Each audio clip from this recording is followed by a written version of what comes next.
주의 은택으로 한 해를 관씌우시니 주의 길에는 기름방울이 떨어지며 들의 초장에도 떨어지니 작은 산들이 기쁨으로 띠를 띄었나이다. 아멘. 풍성한 은혜를 베풀어 주시는 주님, 주님께 감사와 찬양을 올려드립니다. 지난 한 주간도 주님께 받은 은혜를 생각하며 주님께 예배하고자 이곳에 함께 모였습니다. 이곳에서 우리와 함께 하셔서 기쁨으로 예배하게 하옵소서.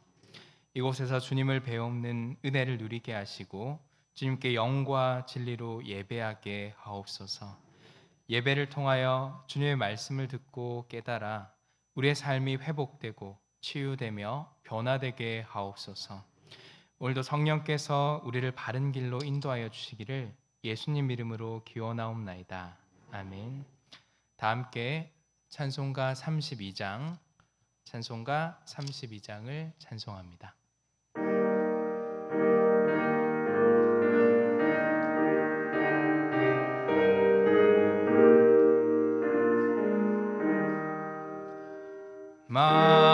만유의 주제 존귀하신 예수 사람이 되신 하나님 나 사모하여 영원히 섬기 내 영광 되신 주로다. 화려한 동산 무성한 저수목 다 아름답고 묘하나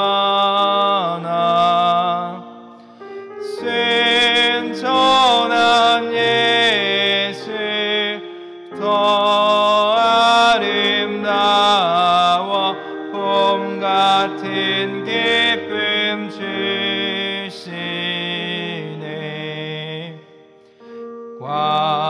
광명한 해와 명랑한 저 달빛 수많은 별들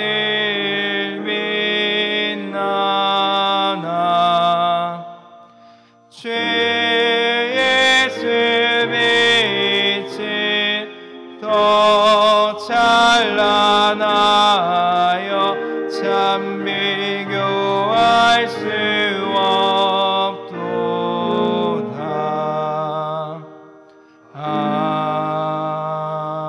아멘. 교동문 29번 시편 65편의 말씀을 교독합니다. 하나님이여 찬송이 시온에서 주를 기다리오며 기도를 들으시는 주여 모든 육체가 주께 나아오리이다.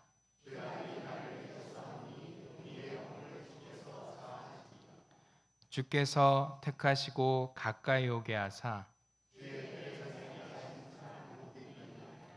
우리가 주의 집 곧 주의 성전의 아름다움으로 만족하리이다.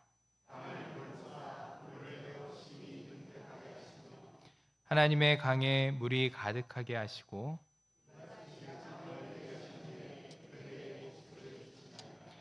초장은 양떼로 옷 입었고 골짜기는 곡식으로 덮였음에 아멘. 사도신경으로 우리의 신앙을 고백합시다. 전능하사 천지를 만드신 하나님 아버지를 내가 믿사오며 그의 외아들 우리 주 예수 그리스도를 믿사오니 이는 성령으로 잉태하사 동정녀 마리아에게 나시고 본디어 빌라도에게 고난을 받으사 십자가에 못 박혀 죽으시고 장사한 지 사흘 만에 죽은 자 가운데서 다시 살아나시며 하늘에 오르사 전능하신 하나님 우편에 앉아 계시다가 저리로서 산 자와 죽은 자를 심판하러 오시리라. 성령을 믿사오며 거룩한 공예와 성도가 서로 교통하는 것과 죄를 사하여 주시는 것과 몸이 다시 사는 것과 영원히 사는 것을 믿사옵나이다. 아멘. 다 함께 찬송가 70장을 찬송합니다.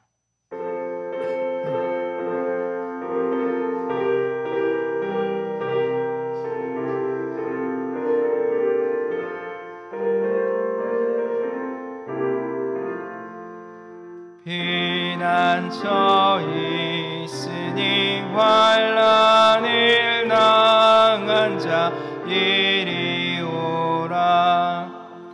땅 내리 변하고 물결이 일어나 산 위에 넘치네 두렵지 않네. 이방이 떠들고 나라들 모여서 진동하나. 우리 주 목소리 한 번만 말하면 천하의 모든 것 망하겠네. 만유주 하나님 우리를 도우니 피난처요. 세상의 난리를 그치게 하시니 세상의 장검이 쓸데없네. 높으신 하나님 우리를 구하니 할렐루야. 괴로움이 심하고 환난이 극하나 피난처 되시는 주 하나님. 강정숙 안수집사님 나오셔서 기도하겠습니다.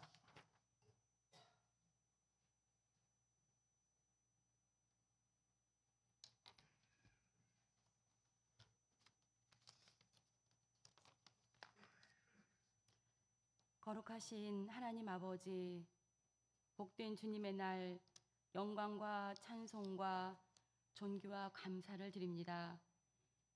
평안으로 희망으로 저희를 축복해 주시기를 이 시간 간구합니다. 지금까지 지내온 모든 것들이 주님의 크고 크신 은혜였음을 이 예배의 자리에 나온 저희 모두가 믿고 고백하는 시간이 되게 하여 주시옵소서. 앞으로의 삶도 주님께서 지켜주실 것을 확신하오니 저희 모두의 발걸음이 하나님께로만 향하게 하옵소서. 신앙등교회 모든 성도들이 구원을 확신하고 영생을 누리는 삶을 살기를 원합니다. 하나님께서 주시는 매일의 영적 일상의 만나를 먹으며 믿음이 자라가고 감사가 넘치게 하옵소서. 천국의 소망으로 이 땅의 고난을 견디게 하시고 영생의 기쁨이 모든 것을 이기게 하시옵소서. 세상이 줄 수 없고 알 수 없는 성령의 평안으로 구별된 삶을 살게 하여 주시옵소서. 성도들의 가정과 사업장을 아끼시며 다스리시는 하나님, 심령마다 가정마다 성령 충만한 복음의 터전이 되게 하시고 말씀으로 거듭나는 역사가 있게 하여 주시옵소서. 내일부터 시작되는 특별 새벽 기도에 함께 하여 주시옵소서. 하나님께서 저희들에게 주신 것을 뒤돌아보는 시간이 되게 하시고 감사할 수 있는 것만으로도 저희가 감사할 수 있는 이번 새벽 기도회가 되게 하시고 추수감사절을 더 큰 감사로 맞이할 수 있도록 저희가 준비할 수 있도록 하나님 함께 하여 주시옵소서. 특별히 16일은 대학 수능일입니다. 사랑하는 수험생들이 그동안 준비한 실력을 잘 발휘하여서 후회 없는 만족스러운 시험을 잘 치르게 하시고 하나님께 원하며 기도하는 가운데 미래의 통로가 열리게 하여 주시옵소서. 하나님, 육신이 약하여 병중에 있는 사랑하는 환우들의 회복을 위해 기도합니다. 힘들고 고통스러운 아픔 중에서도 하나님을 의지하며 간구하오니 깨끗하게 치유받는 건강함을 주시옵소서. 교회 곳곳에서 하나님의 나라를 위하여 섬김으로 나아가는 모든 봉사자들을 기억하여 주시옵소서. 부르심에 순종하는 마음으로 시작했지만 때때로 지치는 마음도 들 수 있을 줄 압니다. 이들의 눈물과 헌신을 아시는 하나님, 날마다 위로하시고 힘주시고 주님 오시는 그날까지 충성스럽게 자리를 지킴으로 영혼을 살리는 일에 쓰임받게 하여 주시옵소서. 이 시간 주님의 말씀을 전하신 목사님을 축복하여 주시옵소서. 하나님의 은혜를 맡은 청지기로서 성도들을 말씀으로 잘 이끌 수 있도록 성령 충만함과 지혜로서 채워주시기를 원합니다. 선포되는 말씀이 성도들의 잠자는 영성을 깨우고 믿음의 활력을 얻게 하는 근원이 되게 하여 주시옵소서. 매주 시간마다 예배가 간증으로 차고 넘치는 교회가 되기를 원합니다. 삶의 고민과 염려를 안고 이 예배에 나왔을지라도 예배를 마치고 돌아갈 때에는 말씀으로 새 힘을 얻어 삶의 감사와 기대가 있게 하여 주시옵소서. 온 성도들이 그리워하고 기대하는 시간의 예배가 되게 하여 주시옵소서. 변치 않는 주님의 사랑에 감사드리며 예수님의 이름으로 기도하옵나이다. 아멘.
하나님께 영광의 박수 올려드립니다.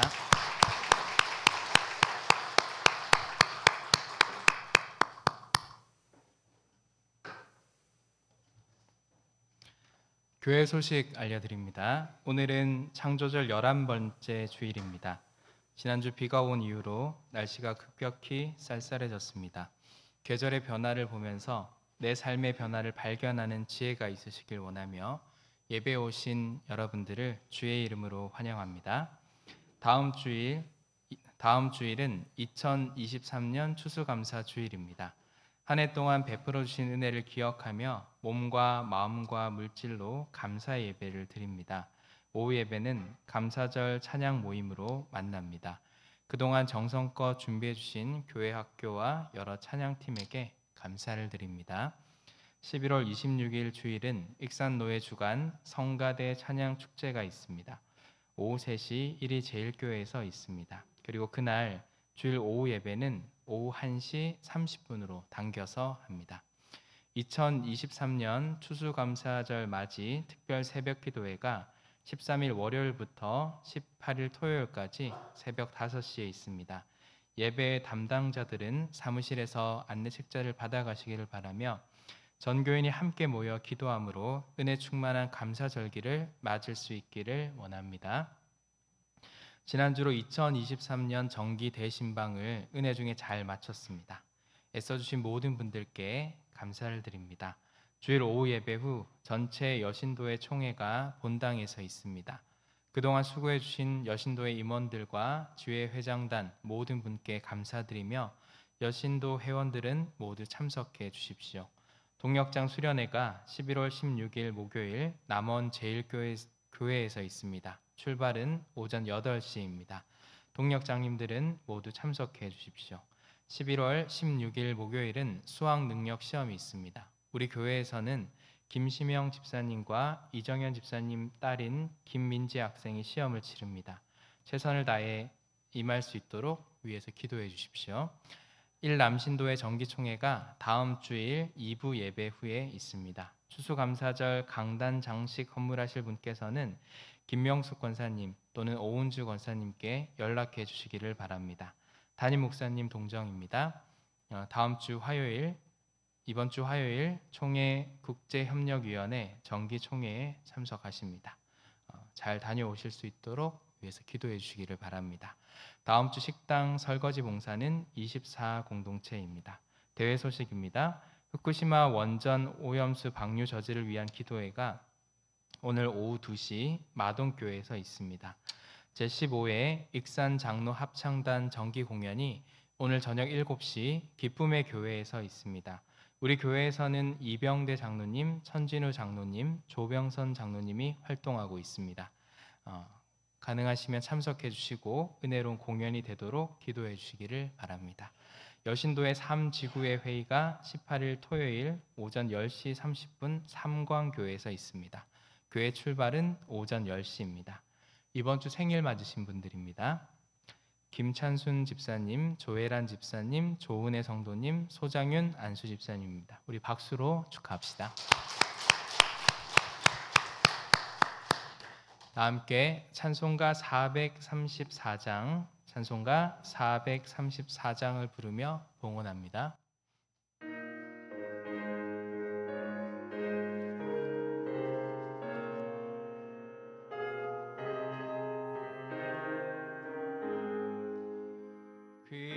귀하신 친구 내게 계시니 나 주 안에 늘 기쁘다. 그 피가 내 죄 씻으셨으니 나 주 안에 늘 기쁘다. 나 주 안에 늘 기쁘다. 나 주 안에 늘 기쁘다. 주 나와 내 동행하시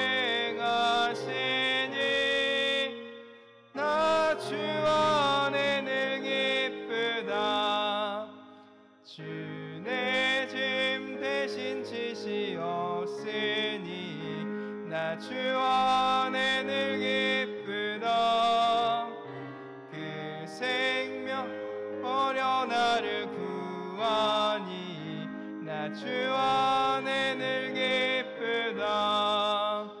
나 주 안에 늘 기쁘다. 나 주 안에 늘 기쁘다. 주 나와 내 동행하시니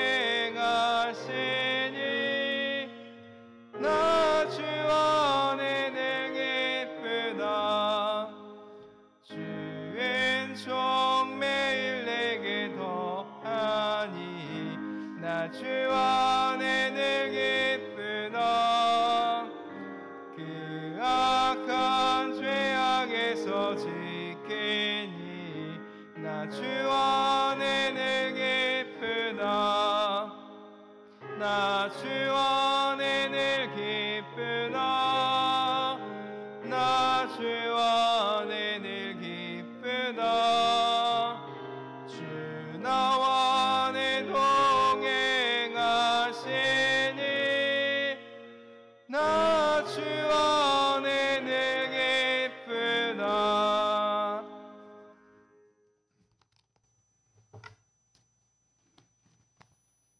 전영희 목사님 감사함을 드렸습니다. 남궁선이 집사님 하나님 은혜 감사합니다. 손자 수능 잘 안전하게 치르게 하소서. 김수님, 네, 권사님, 김영기 박영화 집사님 가족과 건강과 평안 주시옵소서. 한 주간의 삶을 통하여 하나님 찬양하게 하심을 감사합니다. 무명으로 김현명, 김지영 집사님 범사에 감사하며 하나님을 인정하는 삶을 살게 하소서. 김명숙 A 권사님 자녀들을 지켜주심을 감사합니다. 주님 은혜 감 윤하순 집사님, 김명면 최은경 집사님 감사의 손말숙 목사님, 김창섭 집사님 무명으로 감사의 물 드렸습니다. 사여신도에서 그룹홈으로 예물 드렸습니다. 선교물 주병선 장로님, 이윤자 권사님, 양순자 권사님 선교염을 드렸습니다. 기도합니다. 전능하신 하나님 아버지, 이 땅을 사는 동안 주의 은혜를 알게 하시고 주의 인도하심을 쫓아 살도록 우리를 이끄시니 감사합니다. 평생을 사는 동안 주의 인도하심을 보게 하시고 주의 음성을 듣게 하시며 주께서 행하신 일들을 보며 나아갈 수 있도록 우리의 눈을 열어 주옵소서. 우리의 가정에서, 우리의 일터에서 신앙생활하면서 우리의 눈을 밝히사 함께 하시는 하나님을 날마다 배웁게 하옵소서. 주님과 상의하게 하시고 이끄시는 대로 순종하며 나아가는 저희들 되게 하옵소서. 우리 안에 아직도 결핍된 것들이 있습니다. 그것 때문에 하나님 힘겨워하는 우리의 모습들을 주님 아시나니 주의 은혜로 넉넉히 채워 주옵소서. 물이 바다를 덮음같이 주의 은혜가 우리의 심령과 우리의 삶을 축복하셔서 우리의 삶의 날마다 풍성함이 있게 하옵소서. 12일 조와 주중 예물과 주일 예물을 드립니다. 감사하는 예물들을 받아주시고 놀라운 주의 은총을 허락하여 주옵소서.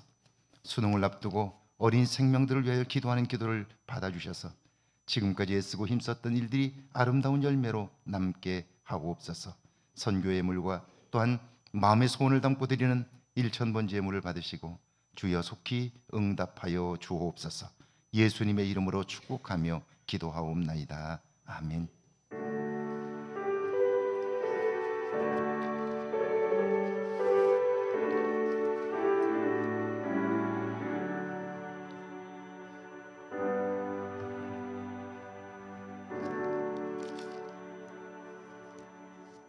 오늘 저희에게 주시는 하나님의 말씀은 구약성경 출애굽기 2장 21절에서 25절까지 말씀, 마태복음 3장 1절에서 9절까지 말씀입니다.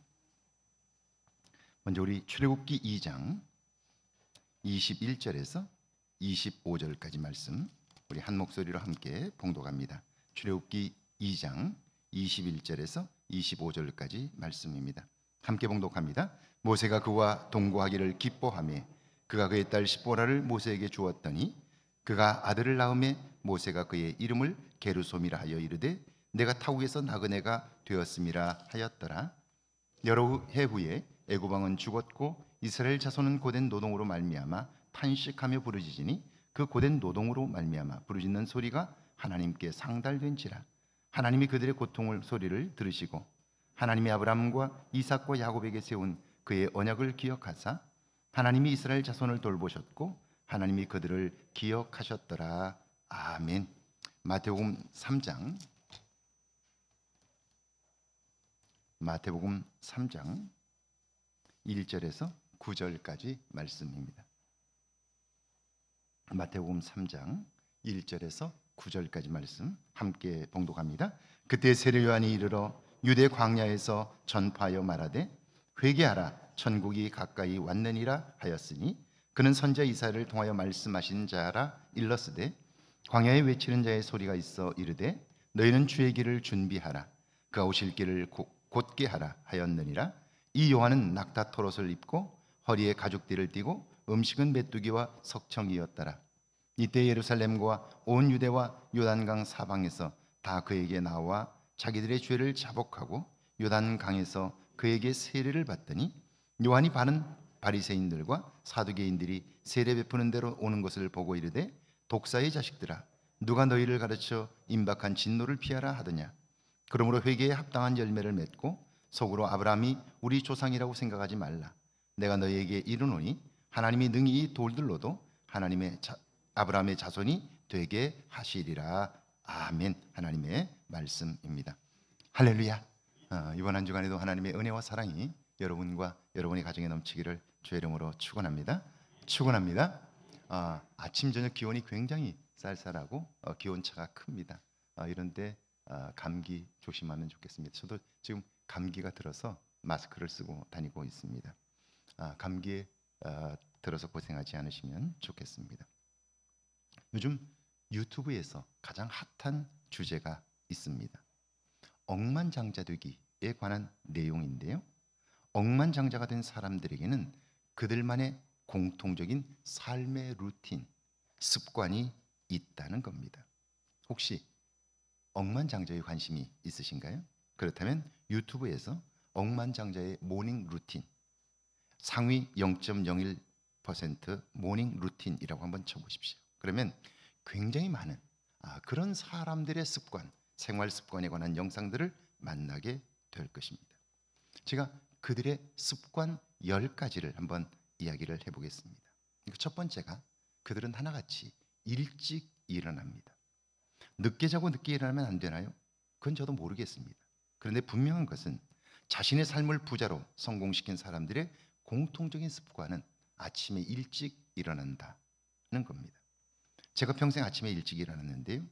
그 시간에 저는 내면을 채우고 실력을 갖추기 위해 정말 많은 일들을 할 수 있었습니다. 그러니까 아침에 일찍 일어나는 삶의 루틴, 이건 굉장히 중요하다라고 말할 수 있습니다.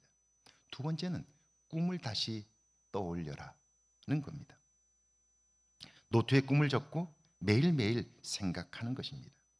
사람들의 삶이 무기력해지는 것은요, 무엇이 없어서가 아닙니다. 이룰 꿈이 없으면 사람은 지쳐가게 됩니다. 그러니까 꿈을 잊지 않으려고 의지적으로 노력하는 것이 중요하다, 그런 말입니다. 세 번째는 침대 정리하기입니다.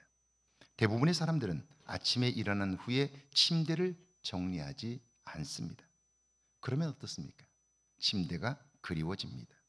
다시 눕고 싶은 마음에서 벗어나질 못하는 거예요. 제가 신학교에 다닐 때 저녁을 먹고 도서관에 올라가는데요. 매일 새벽 2시까지 공부를 하다 보니까 몸이 피곤합니다. 그래서 저녁을 먹고 도서관에 올라갈 때 편하게 공부를 하려고 슬리퍼와 트레이닝복을 입고 가면 반드시 피곤하니까 의자에든 책상에든 기대고 자려고 합니다. 그러니까 마음이 느슨해지는 거죠. 그래서 저녁을 먹고 도서관에 갈 때도 강의실에 들어갈 때와 똑같은 복장으로 가게 됩니다. 긴장을 놓지 않으려는 거죠. 네 번째는 물 한 잔 마시기입니다. 아침에 물 한 잔은 몸을 깨웁니다. 가뭄의 단비처럼 활력을 공급해 줍니다. 그러니까 일어나서 제일 먼저 물을 한 컵 마시는 거예요. 그러면 몸이 깨어나게 된다는 거죠. 다섯 번째는 비타민과 유산균 먹기입니다. 몸의 균형과 소화기능 향상을 위해 너무나 중요해요. 나이가 들수록 소화기능이 떨어지는데 그러면 몸 전체가 약해질 수 있죠. 몸이 약해지면 의지도 약해지니까요. 그래서 유산균 같은 것을 아침에 일어나서 꼭 공복에 먹는 습관이 있다는 거죠. 여섯 번째는 20분 정도 명상하기입니다. 명상이란 나를 돌아보는 겁니다. 바쁘게만 사는 것이 아니라, 분주하게만 사는 것이 아니라 정말 나를 돌아보는 일. 내가 지금 잘 살고 있나? 내가 지금 반듯하게 살고 있나? 내가 지금 잘 가고 있나? 나를 돌아보는 거죠. 그리고 하나님이 나에게 무엇을 말씀하실까? 보다 더 큰 차원에서 나를 돌아보는 거죠. 이 명상하는 시간이 공통적으로 있었다 하는 거예요. 그럴 때 우리는 분주함에서 벗어날 수 있습니다. 많은 중요한 것들 중에서 가장 중요한 것을 놓치지 않고 하게 되는 거죠. 일곱 번째는 따뜻한 차 마시기입니다. 아침에 따뜻한 차 한 잔을 마시는 거예요. 차 한 잔을 마시면서 오늘 하루 일과를 생각하는 거죠. 오늘 누군가를 만나고 어떤 일들을 해야 한다고 할 때 어떻게 할 것인가를 미리 생각해 두는 거죠. 차 한 잔을 마시면서 여유 있는 시간 속에서 그 일들을 생각하게 될 때 우리는 분주함 속에서 놓쳤던 것들을 다시 생각할 수 있게 되는 거죠. 여덟 번째는 일기 쓰기이고요. 아홉 번째는 오늘 하루 만나는 사람들을 생각해 보는 것이고요. 열 번째는 20분에서 30분 정도 독서하기입니다. 매일 꾸준히 하루에 20분은 작지만 빠지지 않고 매일매일 20분 정도 책을 읽는다면, 여러분, 새로운 삶을 살고자 원하면 새로운 정보가 들어와야 되죠. 그런데 책을 읽지 않고 새로운 정보를 접할 수 있을까요? 20분은 작은 시간이지만 그것이 쌓여가면 결국 우리는 새로운 정보들을 인풋, 내 안에 넣을 수 있게 되고, 그러면 우리는 전혀 다른 아웃풋, 새로운 변화들을 경험하게 되는 겁니다. 이외에도 몇 가지가 더 있지만 여러분, 억만장자들의 생활 습관, 보통 사람들이 할 수 없는 걸까요? 아닙니다. 누구나 할 수 있습니다.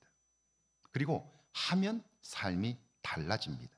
이걸 과학적으로 증명한 분이 스탠포드 대학교의 앤드루 후버만 박사입니다. 그는요, 우리 삶을 활성화하고 어떤 상황에서도 견디게 하고 성공적으로 이끄는 힘이 바로 도파민 호르몬에서 온다고 말합니다. 이것이 적절한 때에 분비되면 아무리 어려운 일도 쉽게 할 수 있습니다. 기쁘게 할 수 있고요. 당연히 성취감도 높게 됩니다. 놀라운 것은 이런 중요한 호르몬이 우리의 생각으로 조절될 수 있다는 거예요. 내 기분과 감정에 맡기지 말고 부정적인 생각이 들 때마다 긍정적인 생각으로 바꾸면 우리의 몸은 도파민을 분비하여 원하는 행동을 할 수 있게 된다는 거예요. 자, 기분 좋은 일이 있어서 도파민이 분비해서 기분 좋아하는 것 누구나 할 수 있는 거예요. 그러나 근심과 걱정이 있을 때에도 그때 우리가 우리의 생각을 바꾸면 그때야말로 우리의 몸이 도파민이 필요한 때인데, 생각을 바꾸면 그때 우리의 몸에 도파민이 분비가 되어서 그 문제는 작게 보게 되고, 그리고 다른 긍정적인 생각들을 할 수 있게 된다 하는 거죠. 그러니까 0.1%의 사람들, 목표한 일들을 잘 이루는 사람들, 자기 삶에 만족하는 사람들, 이들은 모두 다 자기 안에 도파민을 조절할 줄 아는 사람들이라는 거예요. 삶의 루틴을 통해 도파민을 조절하는 거죠. 이런 사람들은 또 다른 공통적인 특징이 하나 있는데, 그들은 무엇을 성취하는 목적보다 그걸 이루어가는 과정 속에서 더 큰 기쁨을 누린다는 거예요. 사람들은 미래에 이룰 어떤 것 때문에 오늘을 희생해도 좋다고 생각하는데 그것은 가장 어리석은 사람입니다. 왜냐하면 지금 역시 내 인생의 소중한 시간이기 때문이에요. 지금 내 삶에 만족하지 못하면서 나중에 무엇을 이룰 것이다 라고 생각하는 것, 가장 어리석은 사람인 거죠. 이런 삶의 습관과 태도는 한순간에 되지를 않습니다. 끊임없이 훈련이 필요한데요, 믿음의 사람들이 대체로 이런 삶을 살게 되는 이유가 있습니다. 그것은 하나님을 기쁘시게 하려고 하기 때문입니다. 예수님의 삶을 닮으려고 하기 때문이죠. 살아계신 하나님을 믿고 그분의 뜻대로 살고자 할 때 우리는 매 순간 도우시는 하나님을 경험하기 때문에 어려움을 만나도 그 너머를 보기 때문에 부정적인 감정에 머물러 있지를 않습니다. 아무리 큰 문제를 만나도 우리 안에 하나님이 도와주신다는 믿음이 있으면 우리는 우울한 감정에 나 자신을 맡기지 않고 하나님이 하실 새로운 일들을 기대함으로 우리의 몸에 도파민이 분비되게 되고, 그 도파민이 분비되면 아무리 힘든 일도 넉넉히 기쁘게 감당할 수 있게 되는 거죠. 그러니까 믿음으로 신실하게 살아가면 갈수록 결국 인내하고 견디고, 그리고 그걸 조절할 수 있는 도파민을 통제하게 되어서 우리의 삶이 새로워질 수 있다는 거죠. 하나님 중심의 삶을 사는 것이 성공적인 인생의 비결인 이유가 바로 여기에 있습니다. 구약의 본문 출애굽기 2장 21절과 22절인데요. 함께 읽습니다. 모세가 그와 동거하기를 기뻐하며 그가 그의 딸 십보라를 모세에게 주었더니 그가 아들을 낳음에 모세가 그의 이름을 게르솜이라 하여 이르되 내가 타국에서 낳은 애가 되었음이라 하였더라. 미디안 광야로 도망친 모세, 그에게는 두 가지 두려움이 있었을 거예요. 첫 번째는 애굽 왕의 친위 되가 자신을 추격하는 거예요. 왕은 전국의 정보를 한 손에 쥐고 있습니다. 그러니까 거기에서 벗어나기가 어려워요. 잡히면 죽으니까 두려울 수밖에 없는 거죠. 둘째는 이제 어떻게 사느냐 하는 거예요. 어디에서 뭘 먹고 무엇을 하며 사느냐 하는 거죠. 궁궐에 있을 때는 한 번도 해본 적이 없는 걱정입니다. 시간이 되면 먹여주고 입혀주고 재워줬습니다. 그런데 지금 어떻습니까? 당장 오늘 저녁에 뭘 먹을지, 어디서 잘 것인지 아무것도 보장된 것이 없습니다. 그러니까 두려워할 수밖에 없는 거죠. 그런데 오늘 본문에 보니까 어때요? 모세가 그와 동거하기를 기뻐하며 이렇게 돼 있어요. 여러분, 지금 모세에게 삶에 문제가 없나요? 아니에요. 온통 문제투성이에요. 근심하고 걱정할 일이 켜켜이 쌓여 있어요. 그런데 그때에도 모세는 기뻐했다는 거예요. 문제가 없어서가 아니라 문제는 있지만 문제보다 더 큰 것을 보기 때문에 그는 눈앞의 문제를 문제로 여기지 않는 거예요. 자, 그가 기뻐할 수 있는 것, 그것은 더 큰 것을 보기 때문인데 그게 뭡니까?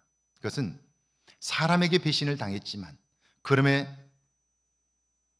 불구하고 또다시 어려움을 당한 사람들을 도울 수 있는 마음을 주신 하나님, 그 하나님을 보기 때문이지요. 어디로 갈지, 무엇을 먹을지, 어디서 잘지 아무것도 준비된 것이 없는데 먹을 것과 잘 곳을 준비하신 하나님을 보기 때문입니다. 그뿐이 아니죠. 홀로 그곳에 두지 않으시고 마음을 나눌 아내와 가족들을 준비하신 하나님, 그 하나님을 경험하게 되니까요, 상황과 상관없이 기뻐할 수 있는 거예요. 이것이 믿음으로 사는 사람들의 모습이죠. 그 하나님을 느끼며 그분의 인도함을 받을 때 우리의 삶은요, 항상 기뻐할 수 있게 되는 거죠. 저는 지난번 출애굽기를 묵상하다가 그 하나님의 마음을 보았습니다. 하나님은 애굽의 바로가 히브리 백성을 내보냈을 때에 블레셋 땅으로 지나가는 것이 가나안으로 가는 길에 가깝다는 걸 알고 계셨어요. 그런데 하나님은 그 길로 가게 하지 않으시고 조금 힘들고 고통스럽지만 광야 길로 돌아가게 하세요. 왜 그러셨을까요? 이유는요, 혹시 그들이 블레셋과 전쟁을 하다가 힘들면 마음이 변해서 애굽으로 돌아가자고 할까봐 그들을 조금 힘들어도 광야로 돌아가게 하신 거예요. 그런데 백성들의 입장에서는 어떻습니까? 가까운 길이 있는데 왜 돌아가느냐고 불평하고 원망하지요. 놀라운 것은 그럼에도 모세는 묵묵히 하나님의 말씀에 순종합니다. 백성들은 하나같이 다 원망하고 왜 우리를 힘들게 하느냐고 그들은 비난하지만 모세는 일절 말하지 않아요. 묵묵히 하나님이 인도하시는 길로 가요. 어떻게 그럴 수 있었을까? 제가 그 비결을 알려드릴게요. 모세가 요셉의 유고를 가졌으니 이는 요셉이 이스라엘 자손으로 단단히 맹세하게 하여 이르기를 하나님이 반드시 너희를 찾아오시리니 너희는 내 유고를 여기서 가지고 나가라 하였음이더라. 모세는요, 지금 자신들의 조상인 요셉의 유고를 애굽에서 나오면서 함에 넣어서 모세가 직접 들고 가고 있는 거예요.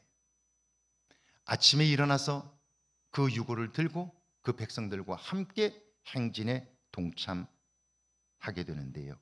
여러분, 그 유고를 모시고 가면서 모세는 무엇을 볼 수밖에 없나요?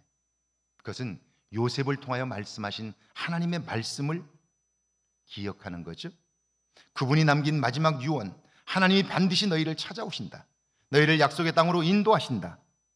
모세는 이 요셉의 유고를 안고 가면서 말씀을 성취하신 하나님, 정말 400년 전에 요셉을 통하여 하신 그 말씀이 400년이 지난 오늘 성취되고 있음을 보고 있는 거예요.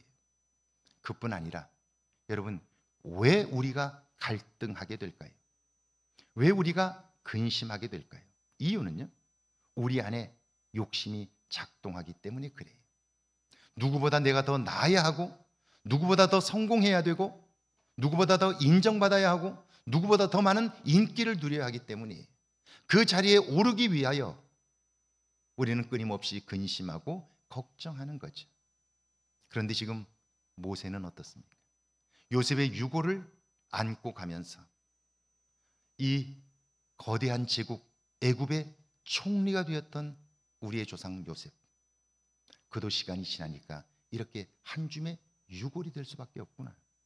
삶이란 어느 만큼 올라갔느냐, 어느 만큼 가졌느냐가 아니라 그가 어떤 삶을 살았느냐, 그게 더 중요하다는 걸 알게 된 거예요. 그럼 어떻게 사느냐에 결정적 영향을 미치는 게 뭡니까? 그것은 하나님을 의식하며 사는 거예요. 요셉은 무려 80년 동안 최고의 권좌에 있었어요. 그런데 성경은 그의 삶을 한마디로, 그는 80년 동안 최고의 권력을 쥐고 있었지만 부정한 일이 단 한 가지도 없었다는 거예요.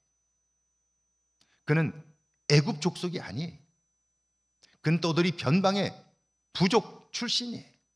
그가 애굽의 4명의 총리 중에 최고 4명의 총리를 다스리는, 그래서 전국을 다스릴 수 있는 왕 바로 밑에서 모든 권력을 쥐고 있어요. 그러면 애굽 출신의 사람들이 그를 가만두겠어요? 끊임없이 끌어내리려고 하지만 그는 다른 사람에게 책 잡힐 일을 하지 않아요. 그에게 왜 유혹이 없었겠어요? 그런데 그는 하나님을 기억하며 하나님을 의식하며 살았기 때문에 그는 80년을 그 자리에 있었지만 털어도 먼지가 나지 않았다는 거예요. 모세는 지금 그 유골을 안고 가면서 끊임없이 그 유골이 말하는 음성을 듣는 거예요. 높아지려고 하지 마라. 그거 하나님 앞에 아무것도 아니다. 더 많이 가지려고 하지 마라. 인기 얻으려고 하지 마라. 그거 끝나고 나면 아무것도 아니다. 지금 네가 안고 가는 유골을 봐라. 죽으니까 아무것도 아니지 않냐. 그럼 뭐만 남아요? 그가 남긴 유언, 하나님의 약속에 대한 말씀, 그리고 하나님 말씀대로 살았던 삶만 남는 거예요. 그게 아니었다면 요셉은 모세에 의해서 자기의 조상들이 묻혔던 곳으로 가지 않았을 거예요. 23절에서 25절인데요. 함께 읽습니다. 여러 해 후에 애굽 왕은 죽었고 이스라엘 자손은 고된 노동으로 말미암아 탄식하며 부르짖으니 그 고된 노동으로 말미암아 부르짖는 소리가 하나님께 상달된지라. 하나님이 그들의 고통 소리를 들으시고 하나님이 아브라함과 이삭과 야곱에게 세운 그의 언약을 기억하사 하나님이 이스라엘 자손을 돌보셨고 하나님이 그들을 기억하셨더라. 광야에서 양이나 치며 살게 된 모세, 40년의 시간이 지났습니다. 그런데 보세요. 모세가 두려워했던 일들, 그를 찾던 애굽의 바로도 죽었습니다. 그러니까 하나님이 안전하게 지키신 거죠. 그런데 하나님을 바라보지 않았다면 그는 그가 살았던 40년 동안 언제 습격당하여 죽을지 모른다는 두려움과 불안감 속에서 평생을 살았을 거예요. 우리가 살면서 근심하는 것들, 걱정하는 것들, 사실은요 이루어지지 않을 일들이에요. 생기지 않을 일들이에요. 그런데도 불구하고 우리는 그걸 걱정하는 것이 습관이 되어 있어요. 거기에 중독되어 있어요. 그러니까 거기서 벗어나질 못해요. 내가 모든 걸 다 완벽하게 해야 된다고 생각해요. 그런데 불완전한 우리가 어떻게 완벽하게 모든 것을 준비할 수 있겠어요? 그건 불가능한 거예요. 자, 그러니까 지난 40년 동안 걱정하지 않아도 될 일을 걱정하지 않을 수 있었던 이유는 뭐냐면 하나님을 바라보았기 때문이죠. 그리고 근심할 일이 생길 때마다 하나님께 도움을 구했기 때문이에요. 하나님께서 그들의 아픔을 보셨고 신음소리를 들으십니다. 모세를 보신 것처럼 애굽에서 종살이하는 그 백성들의 아픔을 보신 거예요. 그리고 그들의 조상 아브라함과 이삭과 야곱과 요셉에게 하신 약속, 내가 너희와 영원히 함께하리라 하신 말씀을 기억하셨습니다. 그들이 하나님의 품을 떠났지만 그럼에도 그들은 여전히 하나님의 자녀임을 잊지 않으신 거예요. 하나님의 구원은 인간의 어떤 행위나 열심이 아닙니다. 우리에게 소망이 있는 것은, 그리고 어떤 경우에도 우리가 실망할 이유가 없는 것은 우리의 노력이나 우리의 재주로 무엇을 이루는 것이 아니라 하나님의 기억 때문에 우리의 삶의 구원은 이루어지기 때문이에요. 하나님이 나를 기억하는 한 우리 삶은 결코 망할 수 없다 하는 거예요. 구원이란 하나님이 나의 어려움을 기억하고 계시기 때문에 반드시 그곳에 소망이 있는 거죠.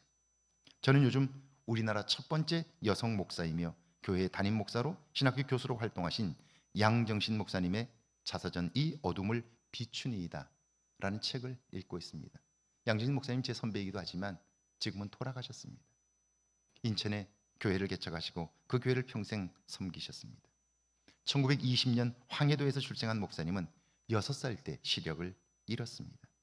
가난한 시골 동네에서 앞을 보지 못하는 여자아이, 그것도 아들을 기다렸던 딸 부잣집에서 마지막 딸로 또 태어났습니다. 그러니까 시력을 잃고 나서 얼마나 어려운 삶을 살았을까요? 현실과 상황은 정말 비극적인데요. 그런데 믿음이, 아니 하나님의 기억이 그분을 놀라운 세계로 인도합니다. 집에서는 천대받고 동네에서 놀림을 받았지만, 그런데 그가 교회에 출석하게 되면서 목사님의 인도로 가까스로 맹아학교에 입학하게 됩니다. 그런데 맹아학교에 다니면서 최선을 다했지만 집에서 학비를 전혀 도와주지 않았기 때문에 3학년 때 결국 학교에서 쫓겨나게 됩니다. 내일이면 이제 죽기보다 더 싫은 시골로 내려가야 합니다. 그래서 그녀는요, 하나님께는 죄송하지만 목욕탕에 물을 가득 받아놓고 온몸에 돌을 달고 그 물통에 뛰어듭니다. 그런데 그때 갑자기 앞이 환해집니다. 그리고 음성이 들립니다. 내가 너를 버리지 아니하리라. 부모도 형제도 너를 버렸으나 나는 너를 버리지 않고 너를 통하여 나의 일을 하리라. 그래요. 그 음성을 듣고 방에서 나와 몸을 닦고 자리에 앉아서 성경책을 딱 폈는데, 그런데 그곳에 이렇게 써 있습니다. 내가 가서 내가 있을 곳을 예비하리라. 그래요. 자, 환한 빛으로 나에게 음성을 들려주신 그분, 그리고 말씀을 폈을 때 그곳에서 만난 하나님에 대하여 그는 감격해요. 그리고 하나님이 나에게 어떤 일을 하실까 기대하며 기도해요. 근데 그 다음 날 사감 선생님이 불러서 당연히 이제 짐도 다 쌌고 이제 가라고 이야기하려고 불러서 그곳에 갔는데요. 사감 선생님이 아주 친절하게 이렇게 말합니다. 봉천에서 온 1학년짜리 두 아이가 있는데 그들을 돌보아 주면 학비뿐 아니라 용돈까지 준다는 거예요. 그러니까 1학년짜리 어린아이 둘을 맹인이니까요. 학교에다 맡기면서 부모가 올 수 없으니까 누가 이 두 아이를 먹이고 입히는 일을 도와주면 부잣집이니까 그 아이 학비와 생활비를 대주겠다고 사감 스님이 그렇게 이야기를 한 거예요. 결국 그 두 아이를 돌보면서 학교를 졸업했고요. 하나님의 인도하심으로 미국으로 유학하고 박사학위까지 마쳤습니다.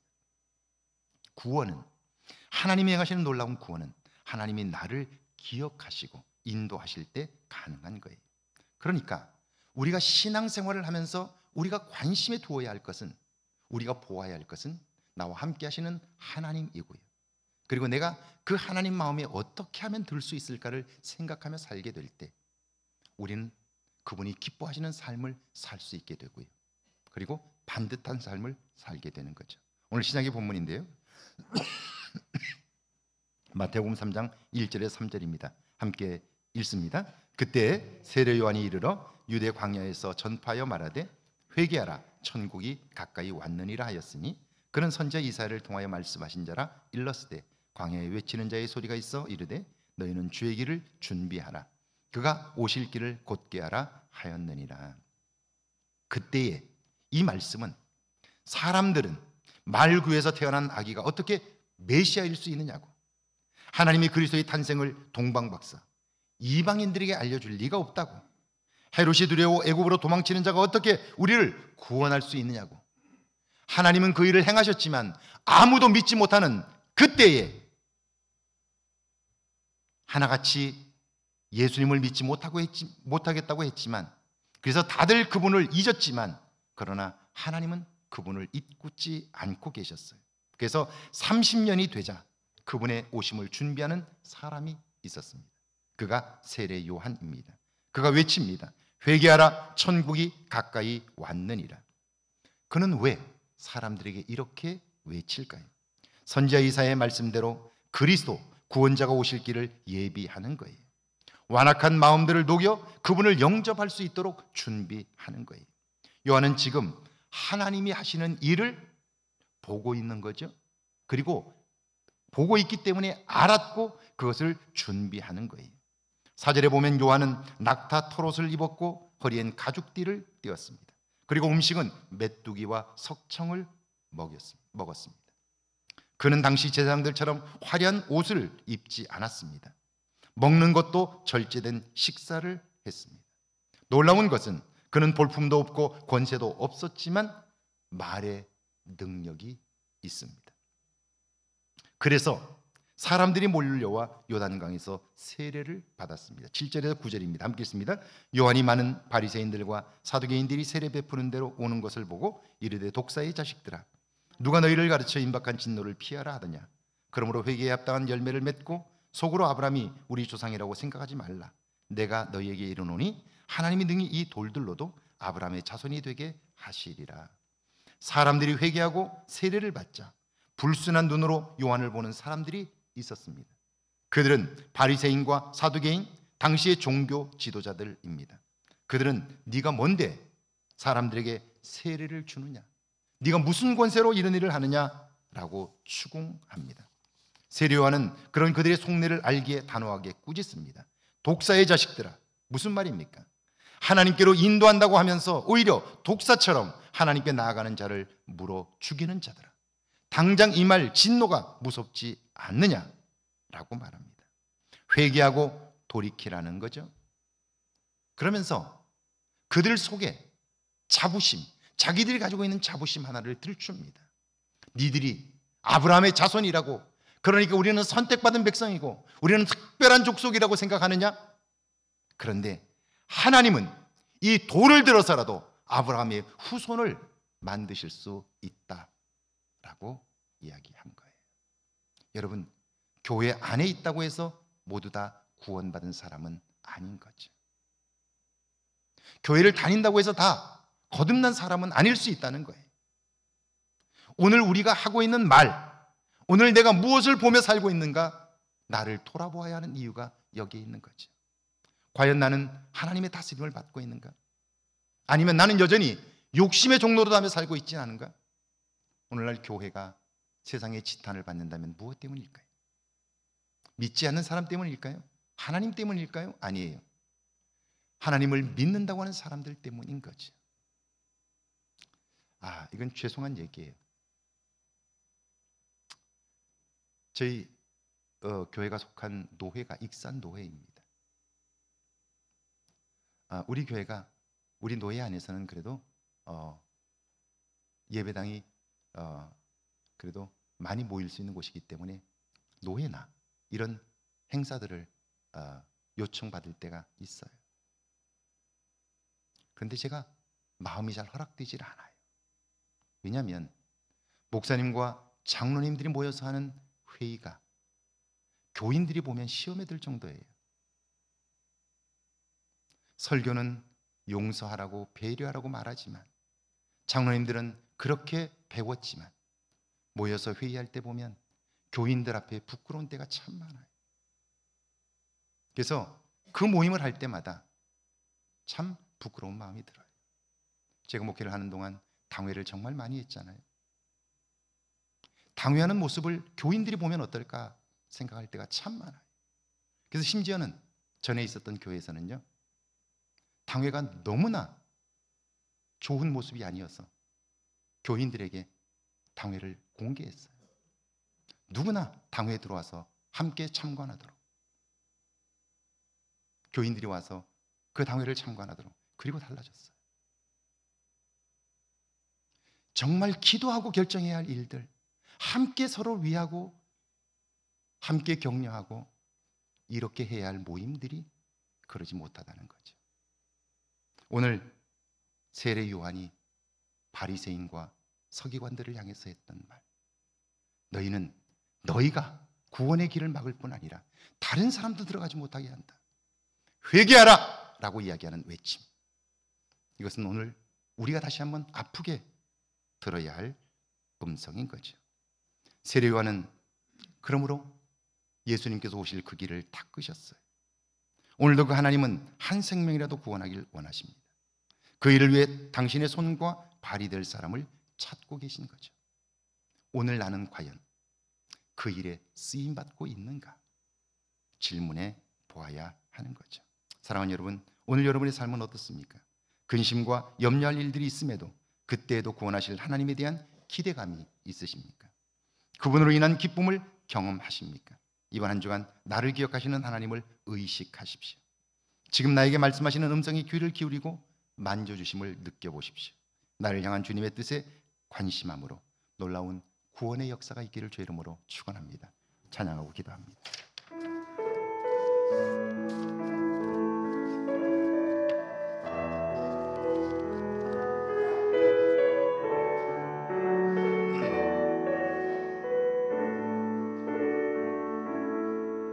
주님이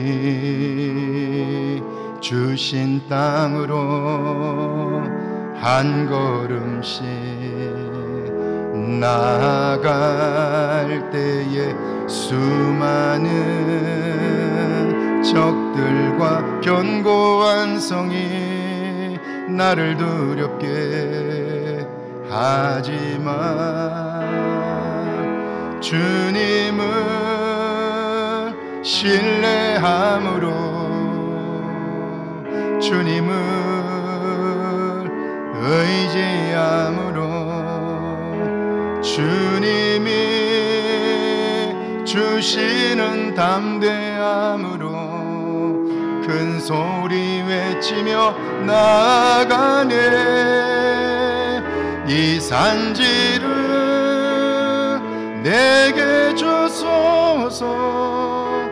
그날에 주께서 말씀하신 이제 내가 주님의 이름으로 그 땅을 취하리니 이 산지를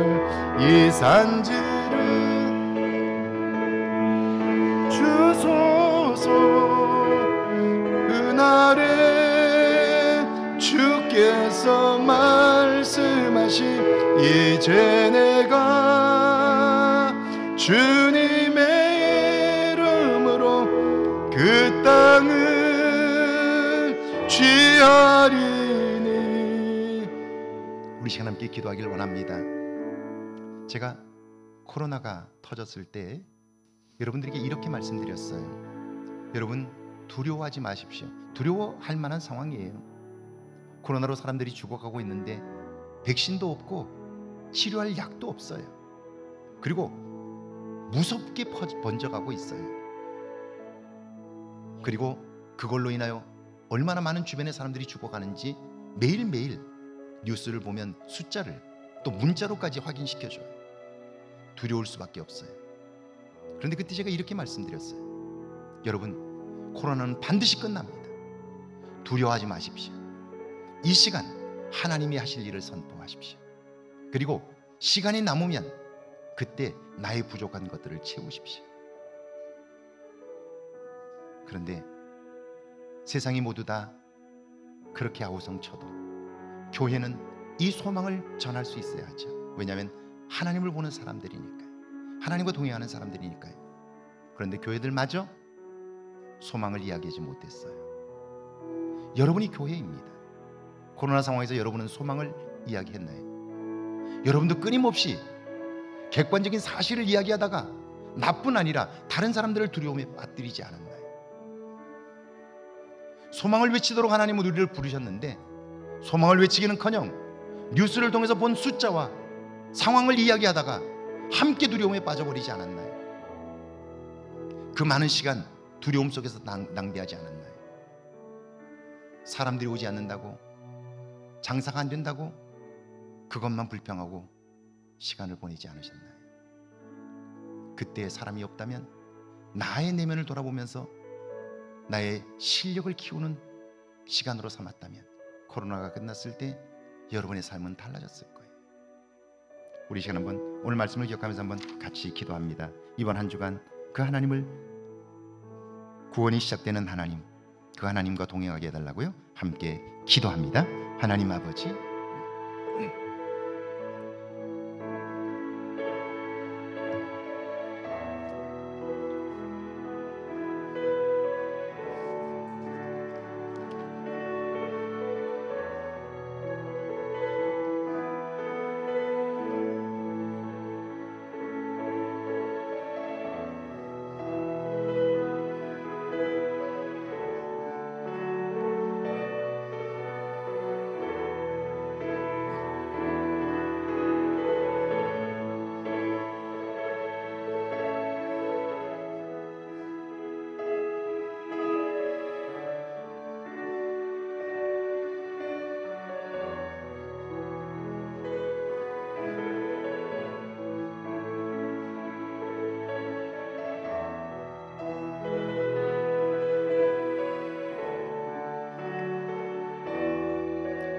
주님, 우리를 부르시고 이 세상의 소망을 전하도록 우리를 세우시니 감사합니다. 우리의 삶 가운데 하나님의 구원이 임하게 하옵소서. 이번 한 주간 그 하나님을 뵙고 그 하나님을 느끼며 사는 저희들 모두 되게 하옵소서. 구원을 경험하는 복된 날들이 되게 하옵소서. 지금은 우리 주 예수 그리스도의 은혜와 하나님 아버지 놀라우신 사랑하심과 성령의 도우시고 함께 하시는 은총의 역사가, 구원의 시작은 우리의 노력이나 재주나 열심이 아니라 하나님의 기억임을 기억하고 이번 한 주간 살기를 다짐하는 죄 모든 백성들과 가정과 일터와 우리의 교회 위에, 우리가 사는 이곳 아름다운 익산과 이 땅과 온 세계 위에 이제로부터 영원토록 함께 계실지어다. 아멘.